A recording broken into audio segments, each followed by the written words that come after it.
Au début, quand les gens étaient tout excités à l'idée que cette situation avec l'Iran, la guerre, les bombardements, la chute du régime, allait ressembler à une opération façon Maduro, toi tu disais « Non, non, ça n'arrivera pas. C'est un fondamentaliste religieux. Ça n'arrivera pas. Ce n'est pas du tout le même type d'opération. » Tu nous rappelais souvent que le pays fait 2,4 fois la taille du Texas, donc énormément de territoire, et qu'ils ont beaucoup de missiles et de technologies de drones, dont une bonne partie qu'on ne connaît même pas, et qui leur permet de garder le détroit d'Ormuz fermé. Eh bien, devine quoi? Tu avais raison. Notre armée américaine, malgré toute sa puissance, n'a pas réussi à rouvrir le détroit d'Ormuz toute seule. Et je pense que ça en dit long sur les problèmes dont tu nous parlais déjà au début de nos échanges.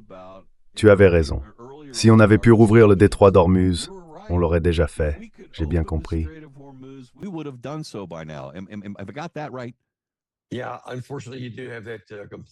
Oui, malheureusement, tu as tout à fait raison.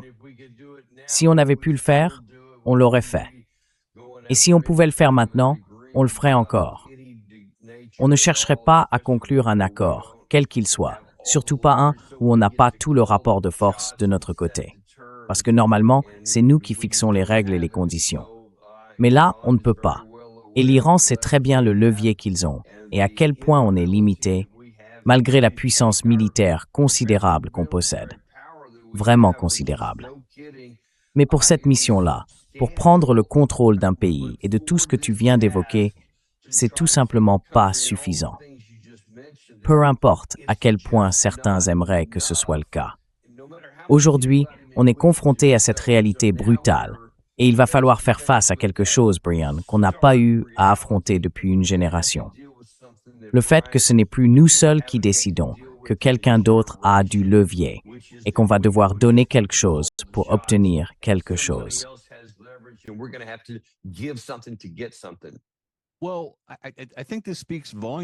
Eh bien, je pense que ça en dit long sur la guerre moderne, non?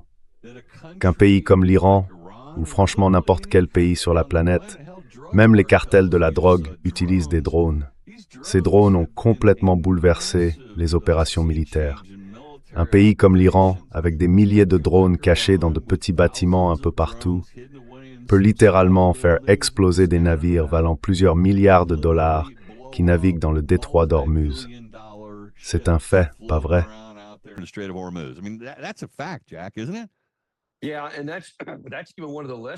Oui, et ça, c'est même l'un des moindres problèmes ici.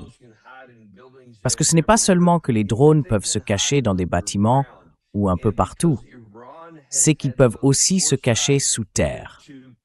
Et comme l'Iran a eu la clairvoyance de prévoir qu'il serait un jour en guerre avec les États-Unis, ils ont passé les 20 dernières années à construire ces bunkers souterrains. On a d'ailleurs montré, dans notre émission la semaine dernière, un graphique d'une installation souterraine en particulier, appelée YAZD, I-A-Z-D. Le schéma montre que c'est situé sous un immense massif montagneux, sous plusieurs couches de formations granitiques qui se sont formées, bien sûr, sur des millions d'années. C'est bien en dessous de tout ça, donc c'est physiquement impossible, même pour une arme nucléaire, d'y accéder. Et selon les renseignements américains, il y en a au moins une trentaine de ce type qui sont opérationnels. On ne peut tout simplement pas les détruire. Et surtout, on ne peut pas vaincre l'Iran uniquement par la puissance aérienne. C'est physiquement impossible. Et malheureusement, Brian, ce qui me frustre, c'est que tout cela était parfaitement connu à l'avance par nos experts militaires, par nos services de renseignement. Et je ne comprends pas pourquoi on a quand même décidé d'y aller.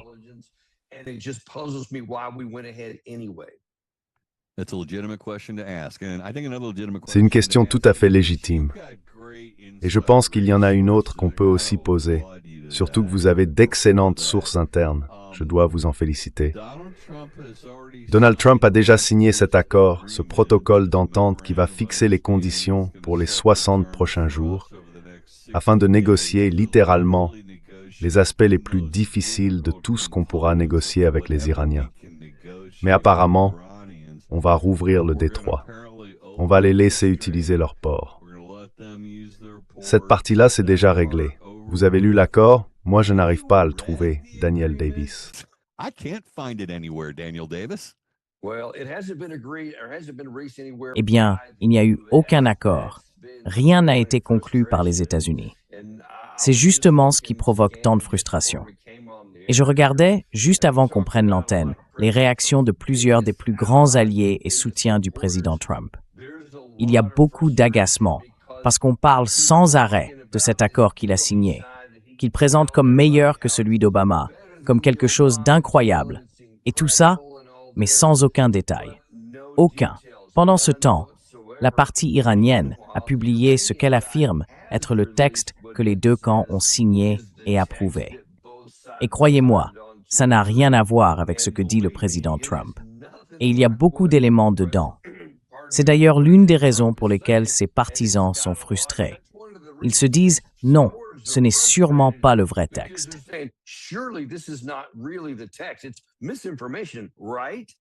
C'est de la désinformation, non? Parce qu'ils disent « tant que vous ne le publiez pas, on ne peut pas savoir ». Et c'est bien là le problème que j'ai depuis que tout ça a été annoncé. On a la version iranienne, leur version des faits. Et si elle est exacte, c'est un échec stratégique profond, une vraie perte pour nous. Et j'ai du mal à imaginer le président Trump signer un accord pareil. L'autre possibilité, c'est que plus tard, le président Trump dise « voilà ma version » et qu'elle soit différente. Et dans ce cas, on n'a plus d'accord du tout. Donc il va y avoir des étincelles, je le dis clairement. D'une façon ou d'une autre, il y aura des étincelles quand le président Trump publiera enfin ce qu'il présente comme la décision convenue entre les deux parties, que ce soit du côté iranien ou d'une autre. Parce que franchement, je ne vois pas comment ces deux versions peuvent aller ensemble. Bon, et puis il y a toutes ces informations contradictoires qu'on reçoit du côté de Trump. On nous dit qu'il n'y aura pas de péage. Les Iraniens, eux, parlent maintenant de frais, si je ne me trompe pas. Donc on a un peu de sémantique absurde là-dedans. Mais ils vont quand même insister pour faire payer les bateaux qui veulent passer. Et ça, c'est une situation qui n'existait pas avant que les bombes commencent à tomber sur l'Iran. Franchement, ça me laisse perplexe. Donald Trump dit que personne ne paiera de frais, de péage ou quoi que ce soit, de l'argent de protection, comme j'aime bien l'appeler. Mais s'ils maintiennent cette position, là, ça change complètement la donne. J'ai du mal à imaginer qu'il accepte ça. Mais voilà la question que j'aimerais poser à partir de là.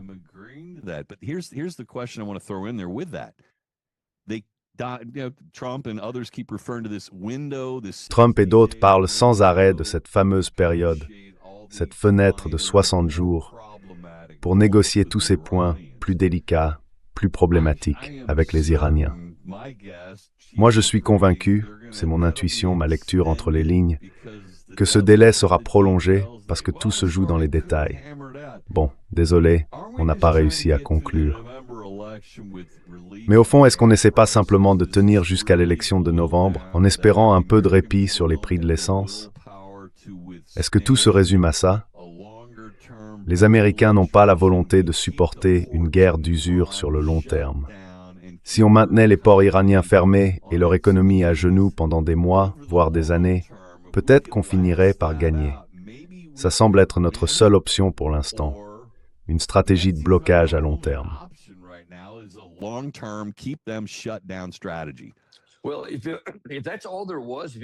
Eh bien, si c'était seulement ça, si le but était juste de maintenir la pression sur les Iraniens en espérant qu'à force, ils finiraient par céder, ce serait une chose.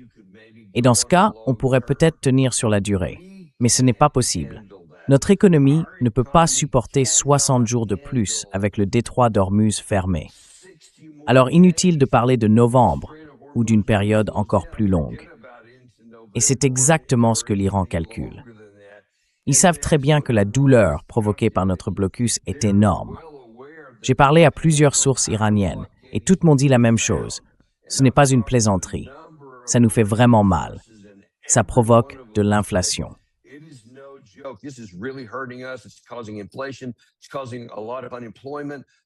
Ça provoque beaucoup de chômage, beaucoup de pénuries de produits essentiels, comme les médicaments et d'autres choses du même genre. Ils disent que c'est grave, mais ils ajoutent qu'ils ont l'habitude, qu'ils l'ont déjà fait et qu'ils peuvent recommencer. Nous, on pense que non, que la douleur pour eux serait trop forte. Et vous avez évoqué cette question des péages. L'Iran affirme clairement que ça fait partie de l'accord. Ils disent « nous aurons ces frais », comme nous les appelons. Les Iraniens affirment que Trump a accepté de libérer, à l'avance, entre 10 et 12 milliards de dollars de fonds gelés, non encore payés. Les États-Unis répondent que non, ce n'est pas le cas. Et la partie iranienne a déclaré « vous allez nous verser 300 milliards de dollars en réparation ».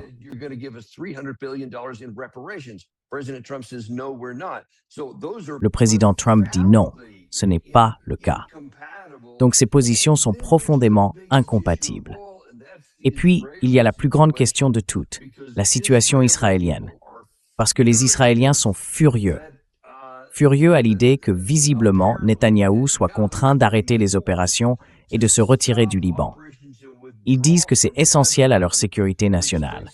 Et ils affirment qu'ils ne respecteront pas cet accord, si c'est bien ce qui est prévu, parce que c'est une question de sécurité nationale. Alors, comment tout ça s'articule, Brian? C'est pour ça que je dis qu'il y aura des étincelles quand Trump publiera enfin ce qu'il appelle les conditions. Wow. There's so much to take in on that. Waouh! Il y a vraiment beaucoup de choses à digérer là-dedans. Et honnêtement, rien de tout ça n'a l'air très bon. Je reviens sans cesse à la même idée. Le prix de l'essence, évidemment, a un impact énorme. Les Américains ne sont pas prêts à supporter simplement cette hausse du prix de l'essence. Mais, comme vous le dites, c'est un problème mondial. Ce détroit est absolument vital pour l'économie mondiale. Et peut-être qu'il y a une leçon à en tirer. Plus tard, dans l'avenir, on pourra peut-être trouver une solution de contournement. Peut-être qu'on pourra construire davantage d'oléoducs pour faire sortir le pétrole autrement, sans passer par le détroit d'Ormuz. Parce que, Daniel Davis, les Iraniens savent très bien qu'à tout moment, si quelqu'un les contrarie ou s'ils veulent atteindre un objectif précis, ils peuvent tout simplement le fermer à nouveau.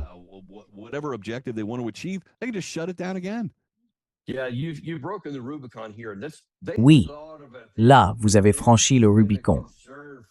Ils y ont réfléchi, vous savez. C'est une inquiétude qui remonte à 47 ans. Ils savaient qu'ils pouvaient le faire, mais ils ne l'ont jamais fait, parce qu'ils pensaient que le coût serait trop élevé, ou quelque chose comme ça. Mais une fois que ça leur a été imposé, c'était le seul levier qu'ils avaient.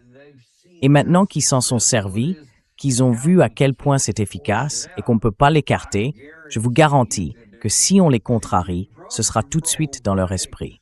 Ce sera leur premier réflexe. Donc oui, on est entré dans une nouvelle ère et quelque chose va devoir changer.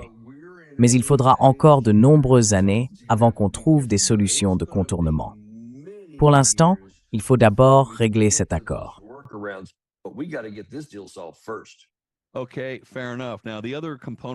D'accord. Très bien. Maintenant, l'autre point dont je voudrais te parler rapidement, Daniel Davis, c'est la question de la Chine et de l'Inde. Si je comprends bien, la Chine a tout intérêt à maintenir le régime iranien. Les Indiens, eux aussi, sont plutôt satisfaits de ce régime, parce qu'évidemment, il complique la vie des États-Unis. Mais d'après ce que j'ai appris, ce sont peut-être eux qui en subissent le plus les conséquences. La Chine, par exemple, avec l'arrêt des exportations de pétrole iranien. Alors je me demande, pourquoi n'auraient-ils pas intérêt, eux aussi, à faire tomber le régime, ou au moins à convaincre les Iraniens qu'il est temps d'arrêter ces absurdités, pour qu'ils puissent récupérer leur pétrole et qu'on revienne à un fonctionnement plus normal.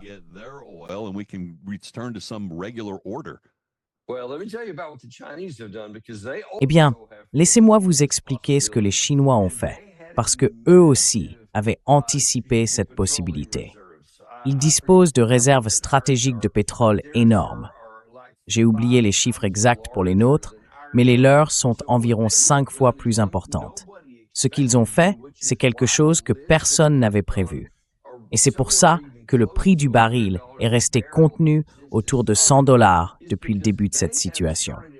En fait, ils ont réduit leurs importations d'environ 5 millions de barils par jour par rapport à avant, et ils ont choisi de puiser dans leurs réserves parce qu'ils en avaient énormément, achetés à un prix très bas. Leur raisonnement, c'est simple. Utilisons ce qu'on a pour l'instant, plutôt que de payer le prix élevé du marché.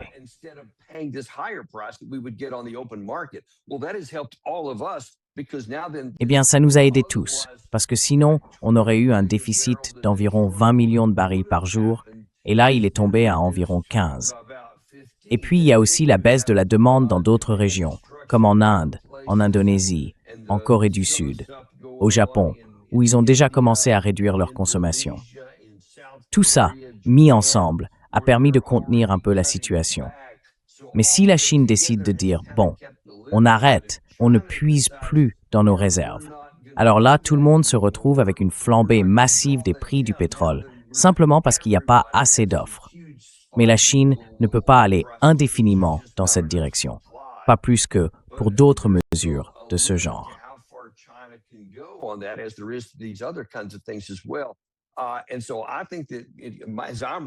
Donc je pense que si je lis un peu entre les lignes, la Chine est en train de dire « Très bien, on va laisser passer un certain temps comme ça, mais à un moment, il faudra bien faire quelque chose. » Et je crois qu'ils ont estimé que le dommage causé au prestige américain valait la peine, vu la situation actuelle, parce que Trump est là, complètement exposé. Et la Chine peut dire « Écoutez, on essaie de vous aider, on essaie de vous rendre service. » Mais il y a une limite à ça. Et cette limite va mettre la pression sur l'Iran, sur nous aussi, et sur tous les autres qui en souffrent, en Europe, en Asie, en Afrique. Donc à mon avis, leur calcul, c'est que ça va mettre davantage de pression sur les États-Unis, pas moins.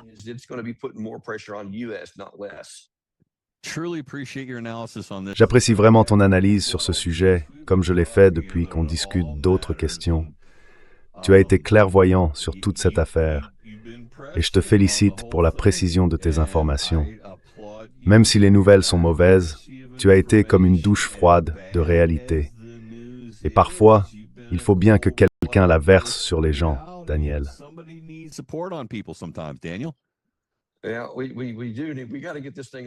Oui, absolument. Il faut qu'on règle cette affaire, Brian. Et moi, je dis clairement que le président Trump devrait simplement oublier l'idée d'un accord. Qu'il dise, écoutez, on leur a déjà causé assez de dégâts, on a gagné. Il l'a déjà dit d'ailleurs. Et ensuite, qu'ils partent. Comme ça, plus besoin de se demander s'il faut des réparations ou s'il faut verser de l'argent à l'avance. Non, il s'en va. Il lève le blocus parce qu'on a besoin que ce soit ouvert. Et après, eh bien, il faudra vivre avec les conséquences.